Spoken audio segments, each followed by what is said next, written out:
Si nous ne pardonnons pas aux autres, nous n'aurons pas le droit d'aller à Dieu et de lui demander de nous pardonner. Et nous devons lui demander de nous pardonner nos péchés.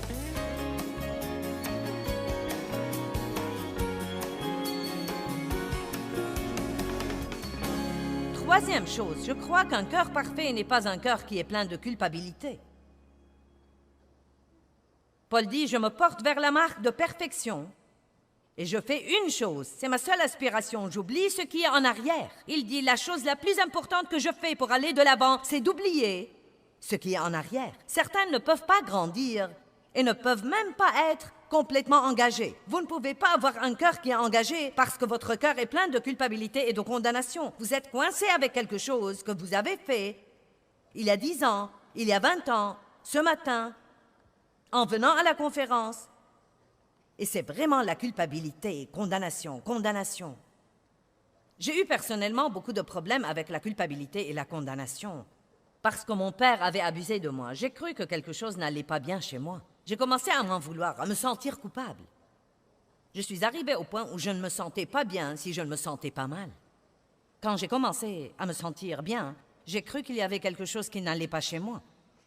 J'étais accablée de culpabilité et de condamnation. Ce n'est pas parce que vous avez un sentiment que vous devez croire ce sentiment. Ce n'est pas parce que vous vous sentez coupable que vous êtes coupable. Arrêtez de croire vos sentiments. Si vous avez demandé le pardon à Dieu et vous vous sentez toujours coupable, vous devez dire « mes sentiments mentent ». Mes sentiments me mentent. Mes sentiments sont inconstants. Ils ne me disent pas la vérité. Ne laissez pas vos sentiments vous contrôler. Contrôlez vos sentiments. Amen. La culpabilité et la condamnation sont comme un tapis roulant qui vous épuise et vous ne faites aucun progrès. Quand vous êtes sur un tapis roulant, aussi nombreux que soient les kilomètres que vous croyez que vous avez courus, vous n'aurez couru nulle part. Peut-être que vous mettez des kilomètres sur votre corps, mais vous n'allez nulle part. La culpabilité et la condamnation font la même chose. Elles vous épuisent, vous épuisent, vous épuisent, vous épuisent, mais vous ne faites aucun progrès. Le sentiment de culpabilité ne vous sanctifie pas. Le sentiment de culpabilité ne vous rend pas plus engagé. Le sentiment de culpabilité ne vous aide pas à grandir. Il vous faudra donc ce soir décider ce que vous voulez avoir. La condamnation produit la faiblesse et vole votre assurance. Mais Dieu désire que vous veniez au trône avec assurance, sachant qui vous êtes en Christ, portant votre robe de justice et disant « Je sais que je suis un gâchis, Dieu, mais je sais aussi que tu es bon et je sais que tu m'aimes vraiment et je sais que tu ne m'aides pas parce que je le mérite. Donc je vais être assez hardi pour te demander de me pardonner et je vais continuer à te demander de répondre à mon besoin, bien que je sache qu'il n'y a une seule raison pour laquelle tu devrais m'aider. » Dieu aime ça. Car maintenant, vous comptez complètement sur lui. Et non pas sur vous-même. Regardons Hébreux 4, 15 et 16.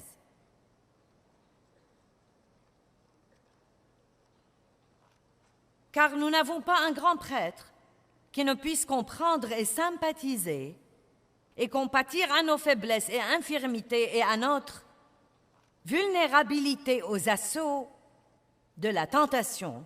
Mais nous avons un grand prêtre qui a été tenté en toutes choses, comme nous, à part le péché. Vous vous rendez compte de la beauté de ça? Jésus vous comprend. Il comprend chaque sentiment excentrique, chaque tentation, chaque lutte. Il est passé par tout ça. Il n'y a aucune tentation que vous avez eue qu'il n'a pas eue. Il a résisté. Et en lui, nous pouvons aussi résister. C'est pourquoi vous devez arrêter de dire « c'est trop dur ». Ne le dites jamais de nouveau. Je n'y peux rien. C'est vraiment trop dur. Une des erreurs que nous faisons aujourd'hui, c'est que notre péché est devenu notre esclavage. Je suis vraiment en esclavage à ça. Je suis vraiment en esclavage à ça. Nous devons faire attention. Nous devons appeler le péché par son nom. Je suis dans le péché. C'est un péché. Et une solution a été donnée pour le péché. Jésus-Christ pardonne mon péché. Et quand il pardonne mon péché, il me met en liberté. Mais nous devons arrêter de nous comporter comme si nos péchés étaient de petits problèmes que nous ne savons pas résoudre et que nous allons porter et combattre toute notre vie. Est-ce que quelqu'un comprend ce que je dis? Eh bien, tu sais, j'ai mauvais caractère, je suis vraiment C'est vraiment un esclavage dans ma vie. J'ai vraiment mauvais caractère, tu sais. Ma mère avait mauvais caractère et mon père était pareil. Et j'aurais aimé ne pas l'avoir, mais j'ai mauvais caractère. Vous savez quoi? Dieu vous dit de ne pas rester fâché. Et donc, vous n'avez pas vraiment mauvais caractère. Vous devez prier et étudier et étudier et étudier et étudier et confesser la parole jusqu'à voir un changement dans votre vie. Et quand vous vous engagez complètement à refuser de vivre comme une personne fâchée, devinez quoi? Dieu vous libérera. Mais que faisons-nous? Nous boitons avec nos esclavages et nous leur trouvons des excuses. Si vous vous déterminez à vivre comme Dieu veut que vous viviez, il assumera avec vous. Le Saint-Esprit assumera avec vous. Les anges seront envoyés pour vous aider. Dites, Dieu, j'ai un cœur parfait et je vais aller de l'avant vers la perfection. Dieu, je ne vais pas tolérer la tiédeur. Je ne vais pas supporter la médiocrité. Je vais être complètement engagé. Je vais grandir. Dieu, je veux que tu sois fier de moi. Qui veut que Dieu soit fier de lui? C'est un de mes désirs les plus grands. Je veux qu'il me regarde et qu'il dise « Voilà ma fille, je suis fière d'elle. » Et je crois que c'est ce que vous voulez vous aussi. Dieu veut la hardiesse et le courage. Regardons Hébreux 4, 16. Approchons-nous donc sans peur et avec assurance et hardiesse du trône de la grâce, le trône de la grâce imméritée de Dieu, afin d'obtenir miséricorde et de trouver grâce, pour être secourus en temps voulu dans tous nos besoins, secours approprié au moment opportun, au moment où nous en avons besoin. Nous avons donc un grand prêtre qui comprend nos faiblesses. Il a été tenté en toutes choses comme nous. À cause de cela, nous pouvons nous approcher hardiment du trône et demander à Dieu de nous pardonner et de répondre à nos besoins. Qu'est-ce qui arrive? Les gens demandent à Dieu de leur pardonner. Ils disent même qu'ils croient qu'ils ont été pardonnés, mais ils se sentent toujours coupables. Se sentent coupables. Eh bien, vous ne pouvez pas vous débarrasser du péché dans votre vie et garder la culpabilité. Donc, si vos péchés sont pardonnés, il n'y a pas de culpabilité. Vous devez donc décider soit que vos péchés ont été pardonnés et qu'il n'y a pas de culpabilité, soit qu'ils n'ont pas été pardonnés et il faut que vous sentiez coupable. Combien d'entre vous croient que quand vous demandez sincèrement à Dieu de vous pardonner vos péchés, qu'il vous les pardonne? Bon, combien d'entre vous souffrent bien plus qu'il ne le faut de la culpabilité? Bien, nous avons un problème parce que les mêmes mains ont été levées.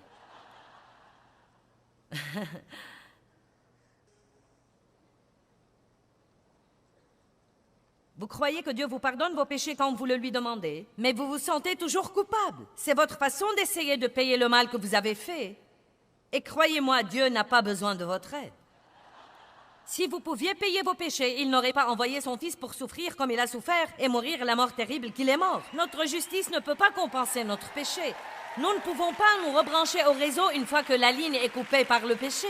Dieu seul peut faire ça par le sang de Jésus-Christ. Et je crois en fait que c'est l'un des plus grands problèmes que nous avons à l'Église. Dieu n'est pas fâché contre vous. Dieu n'est pas fâché contre vous. Dieu n'est pas fâché contre vous. Mais vous savez quoi? Je crois que la grande majorité des gens croient vaguement qu'il est fâché. En fait, je peux aller plus loin et dire que Dieu est content de vous. Oh, allez, Joyce, tu ne sais pas comment je me suis comportée cette semaine. Je n'ai pas dit qu'il est content de tout ce que vous faites. Peut-être qu'il doit vous donner une fessée spirituelle. Mais il est content de vous. Mes enfants ne font pas tout ce que je voudrais qu'ils fassent, mais mince alors, je les aime. Et vous savez pourquoi? Parce qu'ils m'aiment vraiment. Je parle à chacun de mes enfants presque tous les jours, à certains d'entre eux 2 ou 3 fois par jour. Nos enfants nous aiment. Et c'est étonnant ce que maman et papa laissent passer quand vous les aimez. Mais ils ne m'aimaient pas et qu'ils venaient tous les jours me raconter leurs bonnes œuvres pour essayer de m'impressionner. J'aurais pensé, vous savez, ne venez pas. Juste aimez-moi.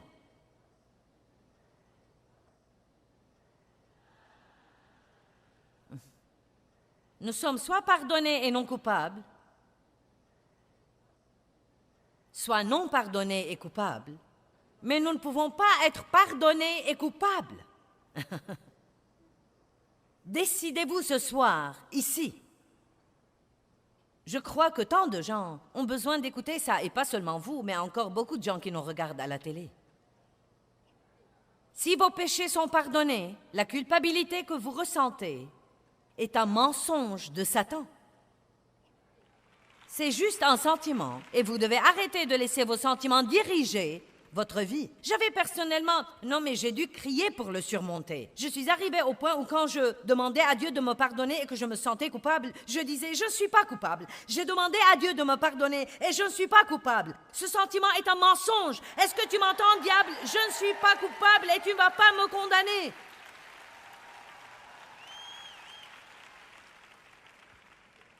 Mais si vous allez rester assis à ne rien faire et dire « Oh, c'est vraiment trop dur, mon Dieu, c'est vraiment dur. Dieu, je ne sais pas combien de temps je peux supporter ça, tout est si dur, c'est dur. » Non, vous devez avoir un peu de courage et vous devez vous lever et dire « Le Tout-Puissant vit en moi, je ne vais plus supporter ces absurdités désormais. Dieu même, il a envoyé son Fils unique pour mourir pour moi. Il me comprend, je suis pardonné. »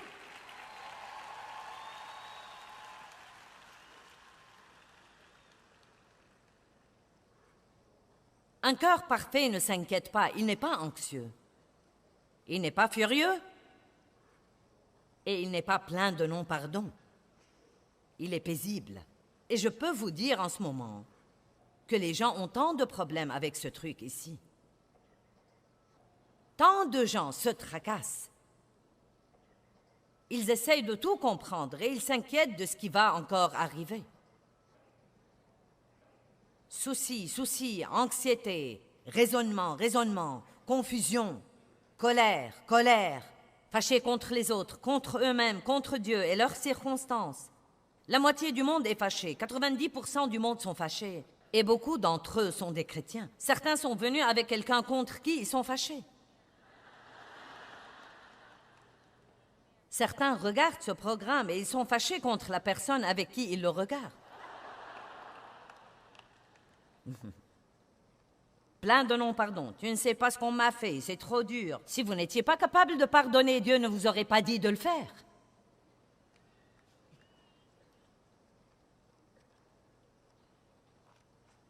Je suis contente pour cet applaudissement de Mickey Mouse.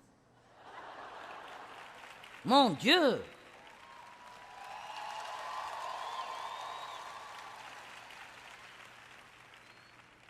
J'ai dit, si vous n'étiez pas capable de pardonner, Dieu ne vous aurait pas dit de le faire. Nous préférons penser que nous n'y pouvons rien. N'est-ce pas? Tout le monde ici aimerait s'accrocher à ses problèmes et penser, eh bien, je n'y peux rien.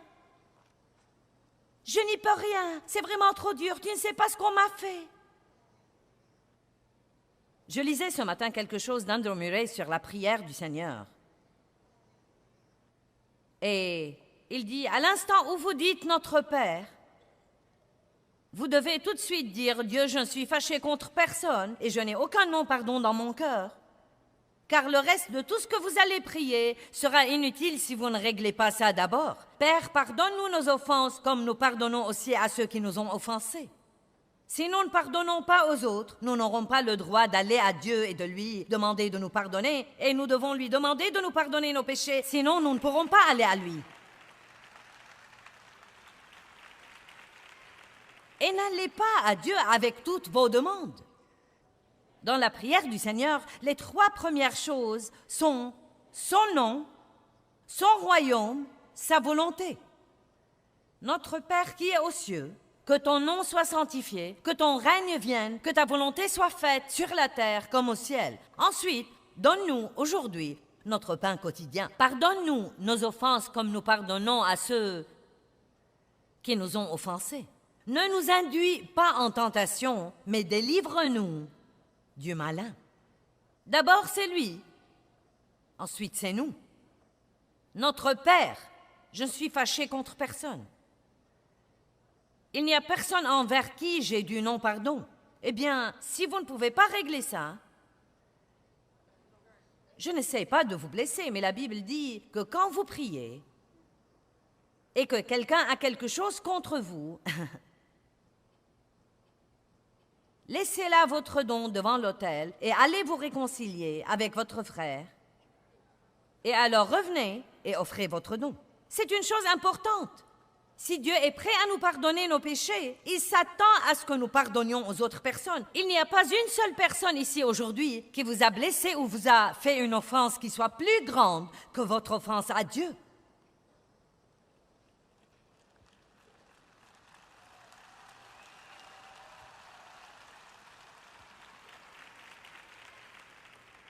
« 1 Pierre chapitre 3, verset 4.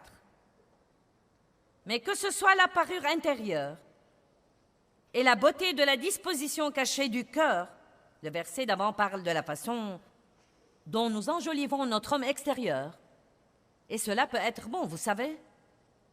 Je passe environ 1 heure à me préparer le matin, et si je dois me laver les cheveux, ça me prend 1 heure. Je devrais donc passer au moins plus que ça à préparer mon homme intérieur, n'est-ce pas? Allez, les dames, si vous passiez à préparer votre cœur la moitié du temps que vous passez à préparer votre corps, à mettre ces boucles d'oreilles parfaites et à mettre cette tenue parfaite. 1 Pierre 3, 4, regardons ce qui est vraiment important pour Dieu. Que ce soit la parure intérieure et la beauté de la disposition cachée du cœur, avec le charme incorruptible et impérissable d'un esprit doux et paisible qui n'est ni inquiet ni troublé, mais qui est d'un grand prix devant Dieu. Agacé, vexé, je suis si exaspéré, je suis si frustré, je suis contrarié, je suis furieux, je suis fâché. Eh bien, surmontez-le. Je ne peux pas, c'est vraiment trop dur. Jean 14, 27.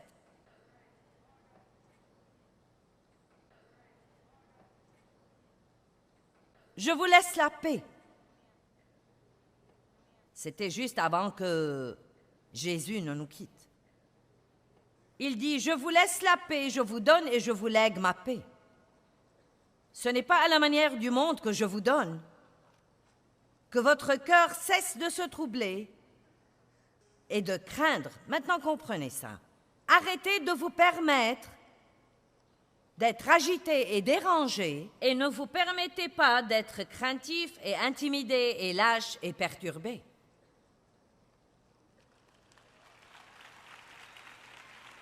Bien, maintenant, laissez-moi vous raconter une histoire. C'est arrivé à ma fille cette semaine. Je suis passée voir ma fille. J'avais un petit moment entre 2 rendez-vous et je suis passée voir ma fille et mes petites filles jumelles. Et ma fille était au téléphone et on voyait bien qu'elle n'était pas très contente de ce qui se passait au téléphone. Et donc elle m'a fait savoir qu'elle devait terminer cet appel. Elle a dit « Je dois terminer cette discussion ». Et ensuite, quand elle a mis l'appel en attente, elle m'a dit à qui elle parlait. C'était une société de téléphone. Et elle a dit, tu sais, chaque fois que j'appelle là, ils me font courir, c'est tout un circuit, et je n'obtiens jamais de réponse, je ne fais faire jamais rien. Tu sais, cela m'exaspère, et j'en ai vraiment assez. Et donc, quand elle a terminé l'appel, elle a dit, eh bien, ça suffit. Ce qu'ils m'ont dit de faire n'a pas marché, donc tout ce temps a été gaspillé. Et elle a dit, il n'y a rien que je déteste plus que les gens qui me font perdre mon temps. Je me sens frustrée avec les gens qui me font perdre mon temps. Donc, j'ai dit, prudemment, j'ai dit, je sais ce que ça te fait, mais je sais de mon expérience que tu vas continuer à avoir affaire à ces gens-là jusqu'à ce qu'ils ne te dérangent plus.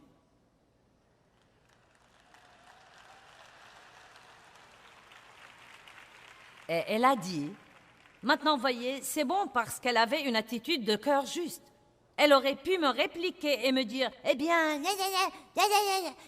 et c'est ce que nous faisons si souvent quand Dieu essaye de s'occuper de nous au sujet de quelque chose, au lieu de le recevoir simplement avec toute la douleur que cela peut apporter.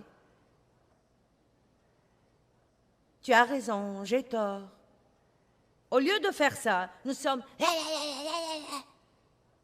Ensuite, nous explosons et nous n'y pensons plus, mais nous gardons le problème. Mais il y a une bonne chose chez Dieu, vous ne ratez jamais à son école. Quel que soit le nombre de fois que vous devez passer le test, vous le passerez jusqu'à ce que vous le réussissiez.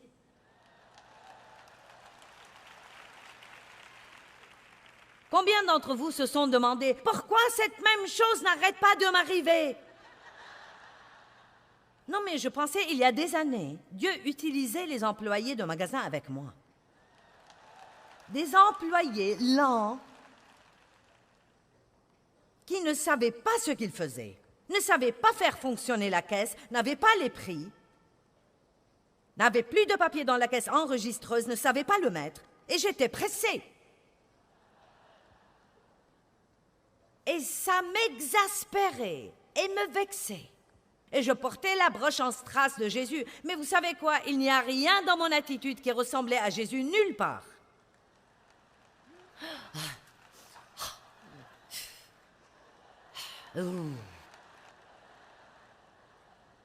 Quelqu'un sait de quoi je parle? Eh bien, je vais vous dire la vérité vraie. Je suis passée des employés lents aux employés introuvables. Je ne pouvais même pas trouver quelqu'un à qui payer quand je sortais parfois faire des achats. Je disais, personne ne travaille dans ce département.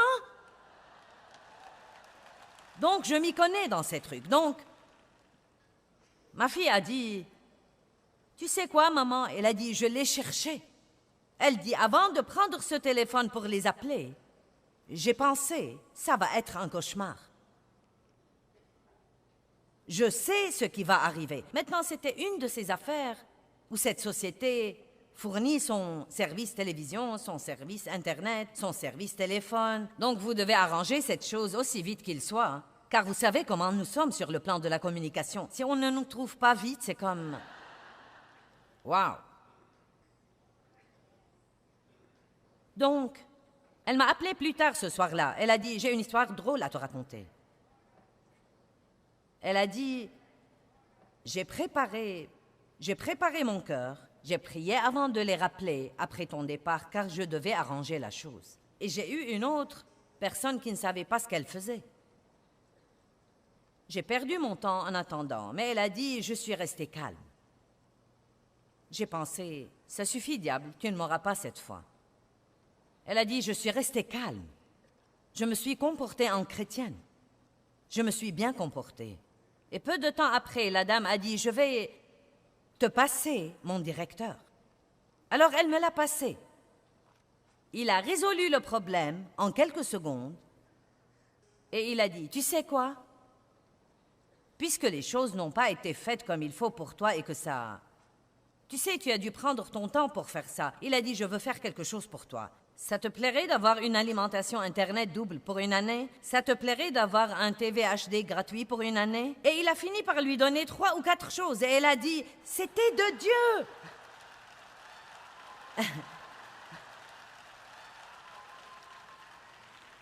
Vous voyez, pour moi, c'est vraiment c'est une histoire si classique de Dieu, car nous réussissons le test, et ensuite Dieu intervient et fait quelque chose d'étonnant pour nous. Quand nous avons ces tests, c'est Dieu qui jette un coup d'œil sur nous pour voir si nous croyons vraiment ce que nous disons que nous croyons. Oh, j'ai confiance en Dieu, alléluia, Dieu soit loué. J'ai confiance en Dieu tant que je ne dois pas attendre 2 secondes ou supporter quelqu'un qui est difficile à vivre. Tant que je fais à mon idée quand je veux, j'ai confiance en Dieu. Mais bon sang, Je crois que la grande question que nous devrions tous nous poser est, est-ce que je grandis spirituellement? Est-ce que je fais des progrès dans ma croissance, dans ma maturité spirituelle? Je dois dire que j'allais à l'église depuis de nombreuses années et que je ne grandissais vraiment pas. J'allais à l'église. Et donc nous devons vraiment aimer la parole. 1 Pierre 2,2 dit, comme des enfants nouveau-nés, vous devez avoir envie et avoir soif et désirer, avec ardeur, le lait spirituel et pur, afin que par lui vous croissiez pour atteindre le salut parfait. Et cela veut essentiellement dire travailler avec le Saint-Esprit pour permettre à ce que Dieu a fait en vous comme don gratuit commence à transparaître par vous afin que le monde puisse le voir. La croissance et la maturité spirituelle sont non seulement importantes, mais encore très passionnantes.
Lord.